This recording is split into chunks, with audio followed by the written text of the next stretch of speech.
What's going on, guys, and welcome back to another episode of Career Mode. This is episode number 117, and we start today's episode off with a game against Aston Villa here at the Hawthorns in the Premier League in a West Midlands derby. So, as I mentioned before, I just love derby days on Career Mode. It always makes it a lot more interesting when the games come round. And as we do indeed take on Aston Villa here, we come on the back of that very disappointing 2-2 draw at home to Stoke City, who have now dropped down to 5th in the Premier League. And in that game, I did say with the amount of chances Stoke had, we probably should have.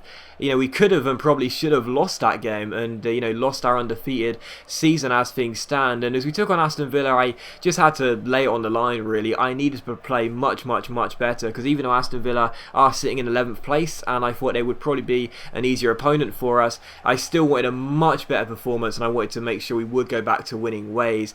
And the first chance would fall here in the 32nd minute as we play the ball forward towards Kyle Walker. And as our right back picks out Andre Carrillo here, he plays a lovely through ball into Lacazette, who tries a first time shot, tried to catch the goalkeeper out, but it was a simple save in the end and it was still 0-0. And that was it for the first half. Really poor. Not what I wanted at all. I wanted a much better response than the game against Stoke, and that was not it in the first half. So in the second half, I thought directly from kickoff, let's get ourselves forward and try and grab ourselves a goal as soon as possible. And I didn't really expect to get given a chance just 2 minutes after the restart, but that was the situation because as Kevin Savanier took the ball around Ali Sissoko there, he dived in and the referee had no choice but to award a spot kick there. So penalty to West Bromwich Albion, and Sissoko has no complaints. And as you'll see on the replay, it was a lovely piece of skill by Savanier as well. Just dinks the ball over Sissoko, who dives in, and a former Valencia man is guilty of a bad challenge. So penalty to us, definite penalty. You can have no complaints, and it's a really good chance for us to take the lead 4 minutes after the restart here from 12 yards. And it is of course going to be the man that is currently in unbelievable form. It is Mbai Niang against the goalkeeper, and of course Niang scores the penalty as you would expect. The goalkeeper does dive the right way, but he can't get any gloves on it. Niang smashes the ball in with ferocity into the top corner and makes it 1-0 to West Bromwich Albion. So we take the leads in this West Midlands derby just a few minutes after the restart in the second half, which is always nice to see. And that's now Niang's 20th goal in the Premier League so far, and there are still several games to go, so I'll be absolutely loving it if he can get to 30 goals this year. It will be crazy for us. But in the 53rd minute here, Savanier wins us the ball back. It comes to Niang, who fake shots round his defender, picks out his French colleague Lacazette, and it's a French trio in the end. Savanier winning us the ball back, Niang fake shotting and providing the assist, and Lacazette wrapping the move off. So 2-0 to West Bromwich Albion. Seemed like the game was already done there. Very nice finish by Lacazette. Not really sure why he went with his left foot, but the most important thing was that it found the back of the net, and he did. So 2-0 to West Bromwich Albion. And just past the hour mark here, we play out from the back, and as Wilfried Zaha tries to get around Sissoko, he's tackled, but Creswell gives it back to Zaha, and look at how much ground Zaha has on Sissoko. It's crazy, but he whips in across very early, picks out his man in the centre, but the header goes just wide the post from Lacazette, and it's still 2-0. However, we would make it 3-0 here later on. Danny Ings getting a rare appearance for us, but what does Danny Ings do whenever he plays? He scores goals, and that's exactly what happens here. It's one of Danny Ings' first games for us this year, but I brought him off the bench, and as you'll see, he makes it 3-0 with 10 minutes to go, and the points are already secure, but it's nice to just wrap up the points with another goal as well. So Ings comes off the bench, again a very rare player for us. He very rarely gets onto the pitch nowadays, even as substitute appearances, but I brought him off the bench and he does what he does best, puts the ball in the back of the net and makes it 3-0. So West Bromwich Albion 3, Aston Villa 0, and I've mentioned it countless times, but one of the things I just love about this side is that no matter what striker I play up front, I'm always confident they'll score. But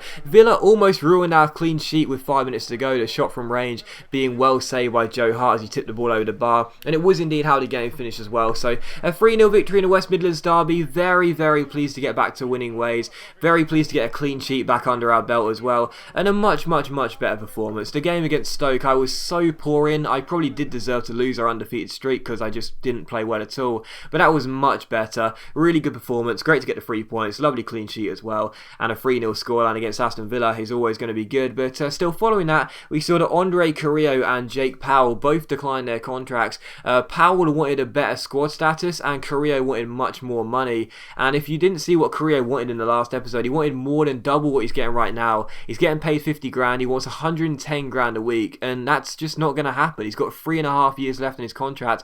I'm not prepared to pay that. He's a decent player and I really do like Carrillo in this game, but I'm not going to pay that much money when there's still so many years left on his contract. But still, We also saw that James North did accept his contract, so that's good. So one of our youth players is going to be okay for another couple of years on a better salary, and I'm okay with that contract extension. We offered a new one to Jake Powell as well, and we'll see what he will say. And following that, we had the second game of today's episode, and it was the Champions League round of 16 tie away at the Nou Camp to take on Barcelona. So absolutely delighted to draw Barcelona in the knockout stages, because even though we could have preferred an easier team, it just makes it a lot more interesting when you face the really big sides in Europe. And of course, Barcelona, featuring one of the best players in the world in Lionel Messi, is always going to be fun, both home and away. So we took on Barcelona, and as you can see by my lineup, well, only two changes even to what is our usual first 11 over the past few weeks, with Sane being injured. That's Salvio and Morrison coming in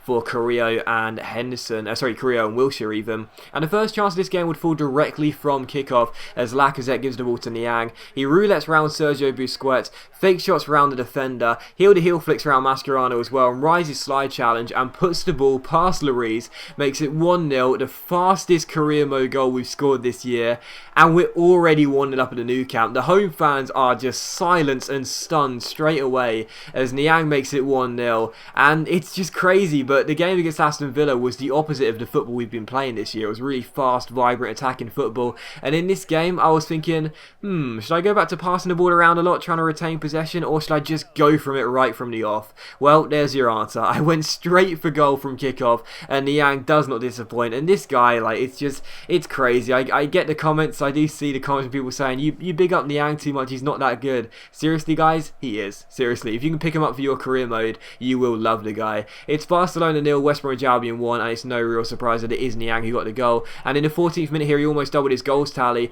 Lacazette crossing the ball in, he won the ball on the half volley, but he blazed his shot over the bar, and it was still 1-0. And right from the off, it was all West Bromwich Albion. Barcelona could not get a foot on the ball in this game, and that says something when you're stopping Barcelona from getting a foot on the ball. Ravel Morrison almost squeezed in this shot into the bottom corner there on the 30th minute, but it was still 1-0. And in the 42nd minute, we're through again here with Kyle Walker, our right back, storming through the centre and playing a great ball into Lacazette. But the shot is patted down by Lloris, and Gerard Piqué clears the ball away, so still 1-0. In the second half though, Barcelona had their first chance of the game pretty much straight from kickoff as we give the ball away, and as Neymar gives it to Lionel Messi, his shot is well saved by Joe Hart, and Hart stops the Argentine from making it 1-1. So good stop there by Joe Hart, and from the corner it is going to be Messi who crosses the ball into the centre here. He tries to pick out one of his teammates in the centre. As Joe Hart goes to the ball, he doesn't really deal with it, and thankfully for us we get the ball off the line, and as Barcelona keep the pressure alive, Dani Alves' shot is saved by Hart, and we do eventually clear the ball away. A bit of a scramble, but we got the danger away, and that was the main thing. And in the 54th minute here, Barcelona come forward again with Veloso finding Messi, or trying to, but as we give it away with Zambrano,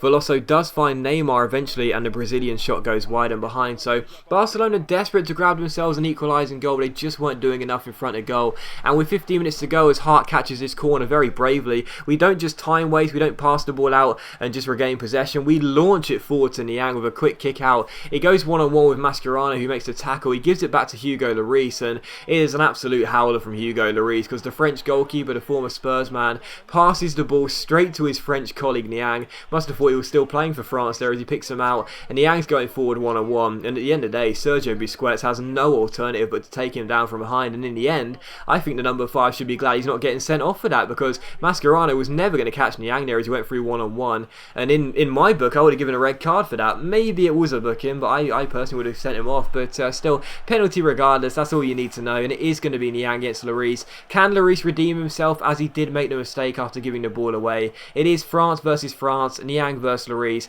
and Niang comes out on top. He dinks the ball down the centre with a cheeky little chip and makes it Barcelona 0, West Bromwich Albion 2. So the game is secured. Is the tie secured? I wouldn't say so, because Barcelona do have a fantastic team, and there's no reason why they couldn't cause us a shock at the Hawthorns. But even so, to make it 2-0 with 10 minutes to go, Niang getting both goals, well, you'd have to say that we are firmly in the driving seat going into the second leg, and that showed very nice confidence from Niang there. And again, I've said before, penalties are so easy to score this year in career mode and in all game modes really, and I am trying to make sure that I do chip the ball down the centre a little bit as well, because I know that when you blast the ball towards the top corners you will score 95% of the time, so that's why I'll try and chip the ball for a bit from now on, not all the time obviously, and just to make it a little bit more interesting, because the goalkeeper may save it and make me look like an idiot, but still he didn't there, and it's 2-0 to West Bromwich Albion and the game is all over. And from kickoff here, Barcelona come forward with Sergio Busquets finding Iniesta, and as Iniesta finds Neymar, he gives it to Lionel Messi. Barcelona really need to grab themselves a goal back if they want to make this tie a lot more interesting, and as Neymar went forward, he should have made it 2-1, but the Brazilian shot him wide of the post and behind for a goal kick, so still 2-0. And in the 90th minute here, as Barcelona have pushed too many bodies forward, Niang goes down the left-hand side, double step overs around Veloso and finesses the ball into the corner. And if the tie wasn't done after the second goal Niang scored, it surely is after his third goal, as he gets his hat-trick and makes it 3-0. So Niang scored with the first attack of the game, he scores with the last attack of the game. It's Barcelona 0, West Bromwich Albion 3. The travelling fans are going to go home very, very happy, because they know that, I'm not going to say our name is in the hat for the next round already, but you know, I can't see Barcelona scoring 3 goals at the Hawthorns. So a fantastic 3-0 result, and this game shows that we are not only one of the strongest sides in the league and in the country, we are definitely one of the strongest sides in Europe as well now, and there is a real possibility of us going all the way in the Champions League this season, touch wood. But as always guys, a big thank you for watching the video. I really hope you have enjoyed it. If you have enjoyed the episode, please leave a like, and I'll see you for the next episode of Career Mode tomorrow.